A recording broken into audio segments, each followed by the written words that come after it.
I'm Skip Conover, and I'm interested in how psychology is used in politics. In fact, last year I wrote a book called Political Psychology: New Ideas for Activists. A lot of my work is informed by the work of Dr. Carl Jung, who was one of the leading psychologists of the 20th century. He's done a lot of writing, and a lot of it brings to mind psychological concepts, political concepts that are useful in thinking about how activists can move the cookie. But in order to do that, what I want to do is do some readings from Dr. Jung's work and to help people understand what he was driving at. Now, Dr. Jung acknowledged that it's not easy to do. And so today I'll be reading from this book, which is C.G. Jung's letters from 1906 to 1950. In December of 1936, he wrote a letter to a man named Olaf Brühl. This is 3 years before the beginning of World War II.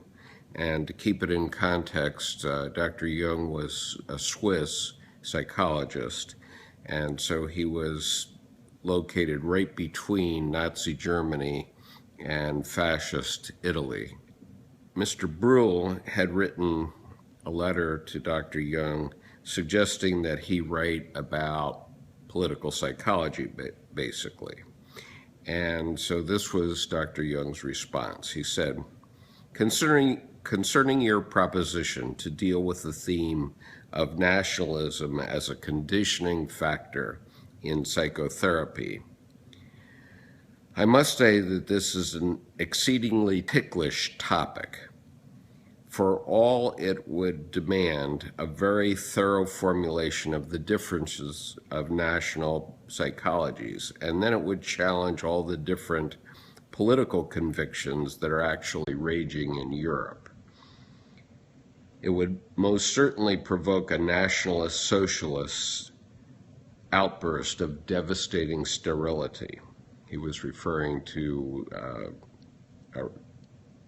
an outburst from the Nazi Party. The general political atmosphere is such that one couldn't dare to introduce any topic that would come anywhere near to politics or nationalistic prejudices. Yes, if psychotherapists were philosophically minded and au-dessus de la mêlée, nothing would be better and more fruitful than such a discussion. But as things and human beings are what they actually are, I'm afraid that any such discussion is absolutely out of the question. So Dr. Jung himself was saying that he believed that his psychological work really couldn't address political psychology as such. And therefore, it's up to us who are still interested in his work to interpret it. Now, keep in mind that Dr. Jung was basically between a rock and a hard place, and he couldn't be very vociferous about his feelings regarding politics. I'm taking it upon myself to try to interpret what he was talking about in various contexts.